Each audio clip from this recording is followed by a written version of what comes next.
What's going on, YouTube? This is SG1, and with all the preseason top 25s coming out over the last couple of weeks, it's time for our top 25.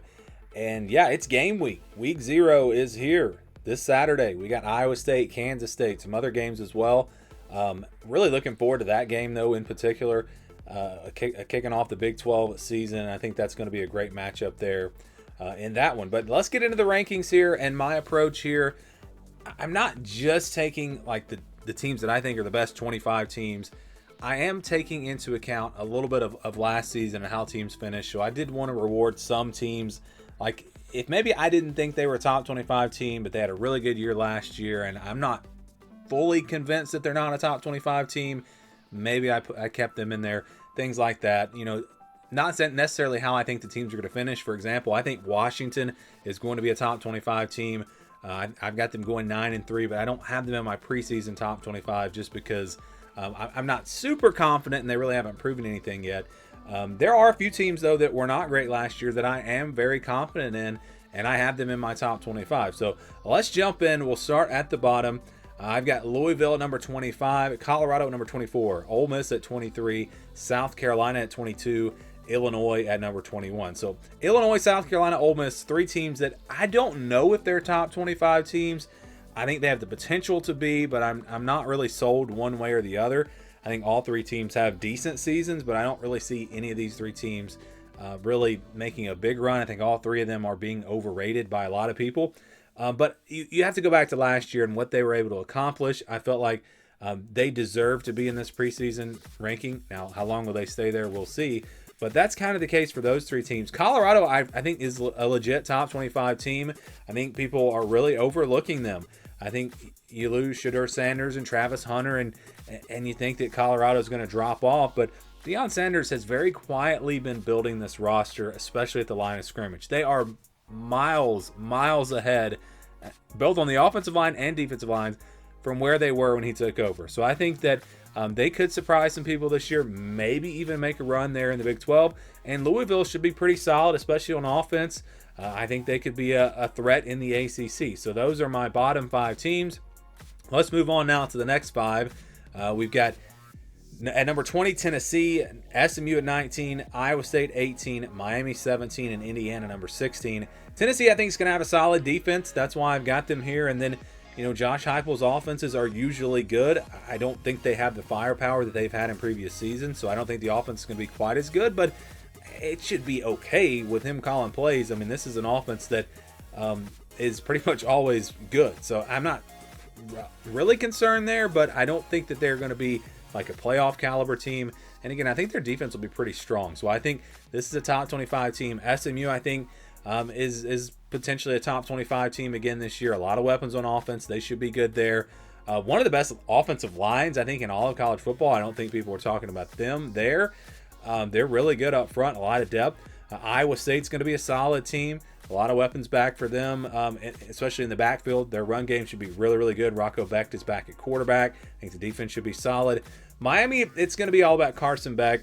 Not just about him. It's also going to be about the deep. Actually, there are some questions. Miami's a talented team, but there are some question marks. Like, is he going to stop throwing the ball to the other team like he did last year? Are these receivers going to step up? Because they're going to be very young there.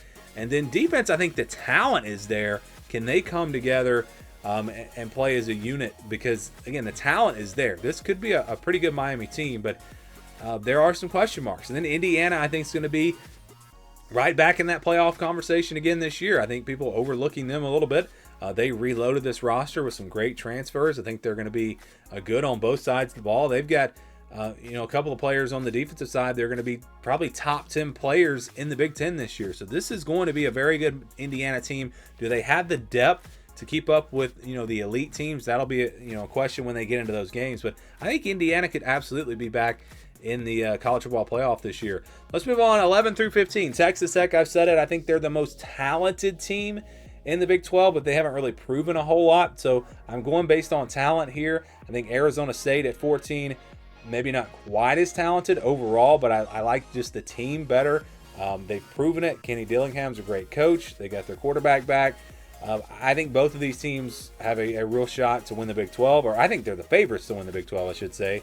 And I think both teams, again, I think both of these teams actually could together get into the college football playoff. I could see a scenario where one of them wins the Big 12, the other one has just like one loss, and they both get in. So I think both of those teams, again, real contenders. We've got Florida at number 13. Can DJ Lagway stay healthy if he can? I think this offense will be very good. I think the defense will be solid as well. This should be a good team. Michigan at 12. Could potentially be higher if Bryce Underwood turns out to be a star right away. If he is not, I still think they're a good team because they're going to have a really good defense. They're going to have a solid run game. It's going to be a typical Michigan team. He could take them to that next level, though, if he is able to break out as a freshman. And then we've got LSU at number 11. Talented team. Kind of like with Miami, they've got the talent on defense. Can they put it all together? Garrett Nussmeier, one of the best quarterbacks coming back this year in all of college football. Receivers, great. Maybe some question marks on the offensive line. They've got some pieces that they lost there, but I think the offense will be fine. And again, talent is there. LSU has the talent to make the college football playoff, no doubt about it. Can they put it all together? Do you trust Brian Kelly? He's not done a great job at LSU, and he's done decent, but that's going to be a team to watch that could potentially make some noise and maybe make a playoff run. But at the same time, I could see them losing 3 or 4 games because they have a tough schedule. So LSU, for me, is at number 11. Let's go to the top 10 now. Oklahoma is at number 10. So this is a team that really didn't prove it last year, but I really like the way they have revamped this roster. I think John Mateer, with his offensive coordinator coming over from Washington State, they're going to be much, much better offensively. If they had so many injuries last year. You got Jaden Ott coming in from Cal. This team is loaded on offense, really. I mean, they should be very good. And then the defense we know is going to be good with Brent Venables. So, yes, Oklahoma, maybe they haven't proven it or they didn't prove it last year, but I think they've done enough where for me to justify putting them in the top 10. I think they've done more than maybe any team has done this offseason. I don't know if I'd go quite that far, but again, you also have to look back, like I said, at those injuries last year. And that team was better than their record suggested. So I've got them in the top 10. I think they're going to be very good this year. Texas A&M, I think, is also going to be very good. I've got them at number 9. This team is talented. They're deep. I just think this is a really solid football team. Oregon at number 8, young but talented. So that's another team that's kind of tough to figure out. The talent is there for them to be a playoff team again this year, no doubt about it. But the youth could also pop up and maybe they don't quite make it into the playoffs. So, yeah, Oregon is a team that I definitely am having a hard time figuring out. But talent alone puts them in the top 10. Ohio State's kind of in the same situation. They do have some question marks there, especially at quarterback, just like Oregon, just like, I would say even Georgia. These 3 teams all maybe with some question marks at quarterback. But Ohio State, very talented, just like Oregon. They're going to be pretty young again. They've got a really good back end of their defense, though. They're very solid there. Obviously, the wide receivers are really, really good. If Julian Sayin turns out to be, a typical Ohio State quarterback, they should be right there in the running again this year. Georgia loaded on defense, but maybe not quite as loaded as they have been in the past. I think the defense, though, will be fine. It's going to come down to Gunnar Stockton in this offense. Can they find a passing game? Really didn't see a whole lot from him when he played last year. So that's a question mark, and we'll see. I think Georgia, if he turns out to be really good, I think they have the talent to win it all this year. But there are enough question marks that Georgia could miss the playoff. I really think that's possible. So this is another team that's tough to figure out. I think with these really talented teams like Georgia, Ohio State, Oregon, one of these teams probably going to disappoint. I don't know who it's going to be, but I think one of them probably disappoints and maybe even misses the college football playoff. Let's go to the top 5. I've got Notre Dame at number 5. This team is loaded on defense, going to be one of the top defenses in the country. Of course, they also have question marks at quarterback. A lot of these teams in the top 10 have question marks, or new quarterbacks, I should say. So this is a team that the run game is going to be there. I think this is a really good wide receiver group, one of the best they've had in a long time. So Notre Dame has the pieces. Again, they're a quarterback away from potentially winning a national championship this year. I think they've got that kind of talent. It comes down to the quarterback. Alabama's in the same situation, loaded on defense, talented receivers. It comes down to Ty Simpson. Can he get it done? If he can, Alabama could make a deep run. If he struggles, they might not make the playoff. So, yeah, you're talking about Alabama, Notre Dame, Georgia, Ohio State, Oregon, all these teams that are really dependent on their quarterback. And you could even go up to number 2 at Texas. Arch Manning, has he really proven anything? If he struggles, this team could struggle a little bit. They've got some tough games on their schedule. But back to 3, that's Clemson. I think I would say this is probably the most experienced, talented team. Well, Penn State and Clemson definitely, in my opinion, in terms of the really talented teams, these are your most experienced teams. Clemson defense, can they get back to playing really, really good defense? I think they'll be fine, but can they be elite? I think they will need to be elite if they're going to make a run at a national championship. But offensively, I think this team's going to be really, really good. I think this is one of the best wide receiver units in all of college football. Kane Klubnik is back, and I think everything is going to click with Garrett Riley this year. I think Clemson's offense will be very dangerous. Texas, again, at number 2. I think this is the most talented team in the country. I think Penn State's very close, but they have a lot more experience. That's why I've got Penn State at number 1.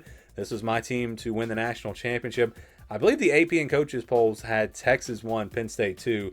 And again, if we're talking talent, I think I agree with that, but experience has to matter. And I think Penn State, to me, is the team that should start the season at number 1. But the screen you're looking at right now, I believe the national champion this year will come from these 5 teams. I really do believe that. And really, I think it's probably going to come from the top 3 teams. And that seems crazy to narrow this thing down to 3, but I think those are your front runners. But of course, Alabama, Notre Dame, Georgia, Ohio State, Oregon, those teams, they have the pieces. And if the quarterback play is good, those teams could also, I think, win a national championship. But we're going to find out here in the next few weeks. That's just my preseason top 25. We'll, of course, do this every week and update it as the season goes along. We'd love to get your thoughts on this top 25 and give me your top 25 rankings down in the comments below.